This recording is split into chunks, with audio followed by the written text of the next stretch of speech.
ओम शांति। ओम शांति।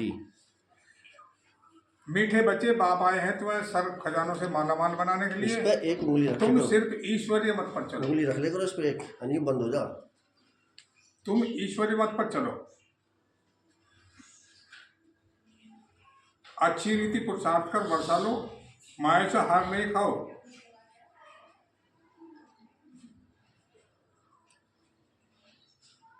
प्रश्न है,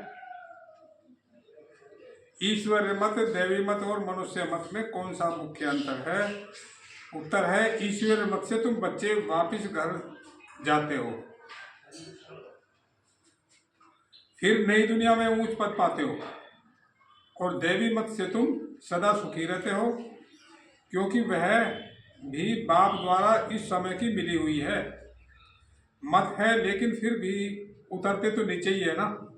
मनुष्य मत दुखी बनाती है, ईश्वर मत चलने के लिए पहले पहले पढ़ाने वाले बाप पर पूरा निश्चय चाहिए। ओम शांति। बाप ने अर्थ तो समझा है ना, मैं आत्मा शांत स्वरूप हूँ। जब ओम शांति कहा जाता है तो आत्मा को अपना घर याद आता है। मैं आत्मा शांत स्वरूप हूँ, फिर आर्गन्स लेते हैं, फिर बड़े होते हैं। अब परमात्मा तो निराकार है, उनको भी यह रथ चाहिए ना, टोकी बनने के लिए, आवाज मारने के लिए यह रथ चाहिए ना। बाप कहते हैं मैं तुमको नॉलेज देने के लिए टोकी बनाऊं। बाप अपना और रचना के आदि अंत का परिचय देते हैं। यह है रूहानी पढ़ाई, और वह समझते हैं। ऐसे कोई नहीं कहेंगे कि हम आत्मा इन कानों द्वारा सुनती है।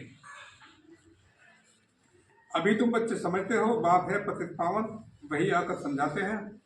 मैं कैसे आता हूँ तुम्हारे मिसल, मैं गर्भ में नहीं आता हूँ, मैं इनमें प्रवेश करता हूँ, फिर कोई प्रश्न ही नहीं उठता। बाबा किन में प्रवेश करते हैं? हाँ, इनको भी कहा जाता है सबसे बड़ी नदी ब्रह्मपुत्र। तो यह है सबसे बड़ी नदी। पानी की तो बात नहीं ना, यह है महान नदी, अर्थात सबसे बड़ी ज्ञान नदी। तो बाप आत्माओं को समझाते हैं मैं तुम्हारा बाप हूँ। जैसे तुम बात करते हो ना, मैं भी बात करता हूँ। मेरा पाठ ही सबसे पिछाड़ी का है। जब तुम बिल्कुल पतित बन जाते हो तो तुमको पावन बनाने के लिए आना होता है। इन लक्ष्मी नारायण को ऐसा बनाने वाला कौन है? सिवाय ईश्वर के और कोई के लिए कह नहीं सकते। बेहद का बाप स्वर्ग का मालिक बनाते होंगे ना। बाप ही ज्ञान का सागर है, वही कहते हैं मैं इस मनुष्य सृष्टि का चेतन बीज हूँ। मैं आदि मध्य अंत को जानता हूँ। मैं सच्चित आनंद चेतन बीज रूप हूँ। इस सृष्टि रूप झाड़ की मेरे में नॉलेज है। इसको सृष्टि चक्र अथवा ड्रामा कहा जाता है। यह फिरता ही रहता है। वह हद का ड्रामा 2 घंटे चलता है। इसकी रील 5000 वर्ष की है। जो टिक टिक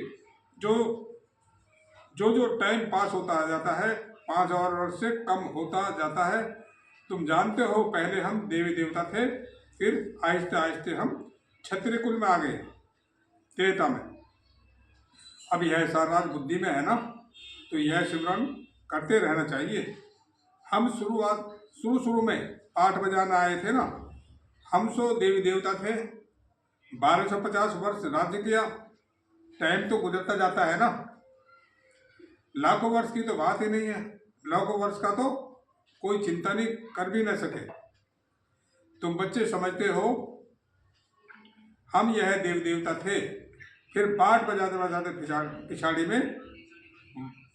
पिछाड़ी वर्ष पास करते करते अभी कितने वर्ष पास कर दिए चुके हैं।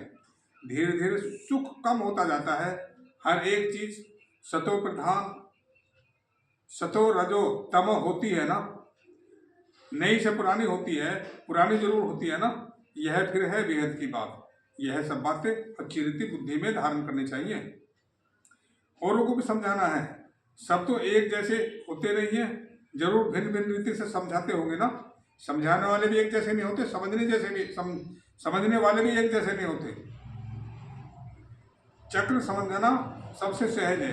ड्रामा और झाड़ दोनों मुख्य चित्र है ना। कल्पवृक्ष नाम है ना। कल्प की आयु कितने वर्ष की है यह कोई भी नहीं जानते। मनुष्यों की अनेक मतें हैं ना। कोई कहेंगे, कोई क्या कहेंगे। अभी तुमने अनेक मनुष्य मत को भी समझा है और एक ईश्वरी मत को भी समझा है। कितना